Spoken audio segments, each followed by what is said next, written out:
Hello, I'm Dr. Bill Eckenweiler. My wife and I began the Struggling Reader some years back to help parents like yourself better understand the reading process and to be able to take control of your child's reading progress.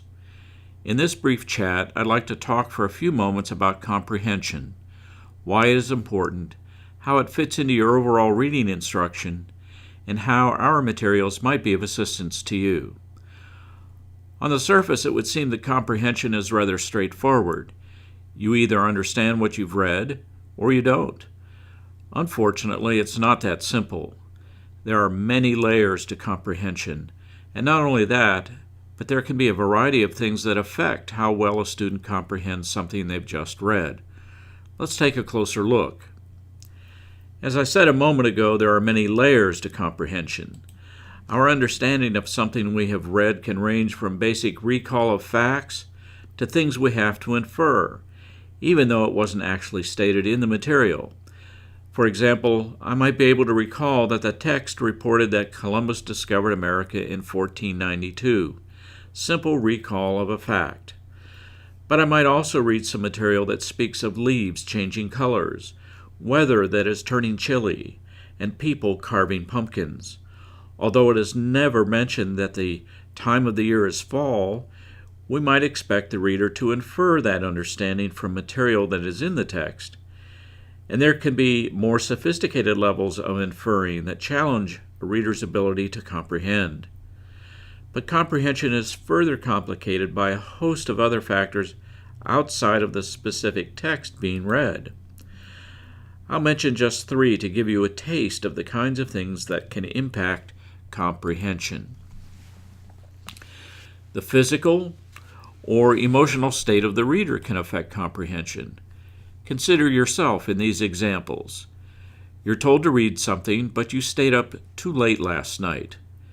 Feeling slightly sleep-deprived and a bit foggy in the brain, you can see how this might affect just how sharp you are as you approach your reading assignment. Perhaps you have a headache. The pain isn't severe enough to stop you from having your day, but it is annoying and distracting, affecting your ability to truly concentrate. Maybe it's some other physical ailment, stomach upset, joint pain, backache. The possibilities are endless. Maybe the chair is uncomfortable, the lighting is annoying. Any of these things can impact a person's ability to give their full attention to the task at hand. But it is not limited to physical distractions. Our emotional state can also impact comprehension. Do we even want to read at the time when you're asked to do so? Are you interested in the topic of the material, or do you find it boring? Is it recreational reading, or is there some worksheet or test that awaits you when you're finished? Are you preoccupied with anything else? An argument with a family member? Concern about the family pet? Financial worries, some injustice that took place in the backyard, a lost item that really has you bothered. There is no end to the things in a typical day that could distract us from the task at hand. And children are no different than we are. What may seem like small stuff to us can be important to them, important enough to compete in a very real way for their focus and attention. Another factor that affects comprehension is the reader's decoding skills. This may seem so obvious that we shouldn't have to mention it, but it is important to remember that the different parts of the reading process are interrelated. If a reader struggles to decode, to sound out words, so that everything is slowed down as they attack each sound, each syllable, each word, it doesn't take much imagination to see how difficult it can be to maintain your train of thought, to keep up with the flow of what you're reading. Sometimes we can help students that struggle with comprehension by work on their word attack skills and their fluency. A third item that can impact comprehension is the reader's background knowledge. Put another way, how much do you already know about a topic that you are about to read about? Have you ever seen snow? Have you ever been scuba diving? Knowing bits and pieces about life on a farm is very different from having lived on a farm. The more you bring to the text in the way of your own personal knowledge and experience, the easier it will be to make sense of what you are reading. And so, with all of this in mind, I'd like to tell you about the comprehension materials we offer here at the Struggling Reader. If you were to bring your child to me, the first thing I would do as a reading specialist is test your child to find their strengths and weaknesses. I wouldn't start just taking random shots at possible problem areas and then watch to see if anything good happens. I would test first, and then based on my findings, I would begin to design my instruction to target areas of need. That is the same model that is offered to you, except that you are the one doing the testing and making your decisions based on what you find. Our comprehension test gives you a grade level equivalency for your students' reading ability at 3 important levels. The first is the independent reading level. At this level, your student can read the material with nearly no mistakes and with near perfect comprehension. It's important to know this level because this is where reading can be recreational. It can be fun for the student because it's so effortless. They can just kick back and read without laboring in any way.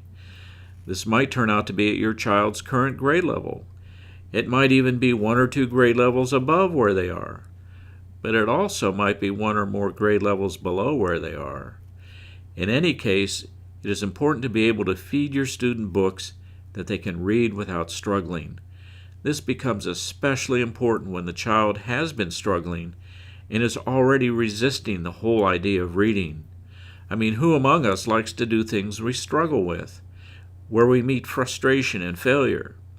It is so important for those struggling readers to be able to rediscover the pleasure that can come from reading. A second level that is revealed by the testing is the child's frustration level. Needless to say, we want to stay away from this level. Little good will come from asking our child to read material that simply is too hard. But we can't be sure we stay away from that material if we can't establish just what that level is for your specific student. The third level is the instructional level. This is the level where students are presented with appropriate challenges to improve, but not so much that they become discouraged or frustrated. I often refer to this as the Goldilocks level. Remember, she found porridge on the table. One was too hot, one was too cold, and the third was just right. The instructional level should be just right. Not so easy that our reader doesn't grow in their abilities, and not so hard that they can't do it. And so all 3 levels become important to know and enable you to target your instruction appropriately.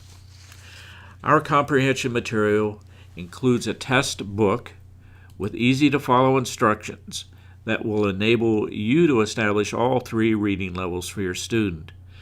The companion to the test is a collection of comprehension-building activities. These are all research-based, time-tested activities that have been shown to be effective in building comprehension skills. We don't have time to go into great depth, but I'd like to share just one activity that is included with this material. The activity is called a directed reading thinking activity, often shortened to DRTA by reading folks. I'm going to use one of my favorite books in our example, Owl Moon. Perhaps you're familiar with it. Imagine, however, that you are a student that's never read this book, and you're going to assign it to them for reading. Instead of just saying a few things trying to get them motivated and then handing them the book, a DRTA sets the stage for good comprehension. I might begin by holding up the book and showing you the cover. You see the title and the picture. I begin to ask you questions, asking you to speculate about what you think the book is about. I ask you about the title. What does it tell us? What in the world is an owl moon? The student speculates. Now you can participate too, offering various possibilities, but without giving it away.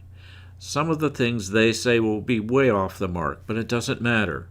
All that is really important at this point is that you are engaging their curiosity, while at the same time avoiding giving them the answers in advance. You direct your attention to what is on the ground. I lived in Florida for 12 years, and this was always an interesting discussion with children there. Listen to their snow stories. It may seem random and off task, but it is all an important part of what you're doing. City or country? Have you ever lived in the country? Think you would like it? Again, you may get their stories about an uncle or grandmother, which may seem off task, but again, it's all part of what you're doing. Who is in the picture? Male or female? What makes you think so? Who is the adult? Is that a father, a brother, an uncle? Is it day or night? What are they doing out there? What time is it? Does the title suggest anything about what they are doing? The questions are almost endless, but the important thing with a DRTA is that you invite the student, the reader, to engage. You want them to guess, to speculate. What they are doing is creating their own questions about the text, not yours, not some questions from a worksheet, but their questions. And by the time they open the book, they are personally invested. They are actually reading to find answers to their questions, not yours. Motivation is up, focus is up, interest is up. And now we open the book. You can repeat the whole process with each page. You read the first page and you discover that the adult on the cover is Pa. You see a new picture that provides some clues to answers for some of the questions that were asked, but also makes you wonder about some things you hadn't thought about before, new things. And so some questions get answered, and now new questions are generated. You can revisit some of the questions that you were wondering about and ask if we know the answer yet. No? Okay, let's turn the page and see if that question gets answered. You continue this process as extensively or as briefly as seems appropriate, and I will all but guarantee that comprehension will be high. Students are reading for their own purposes, curious in a way that is personal, paying attention because they want to. All of that makes a major difference in a reader's comprehension.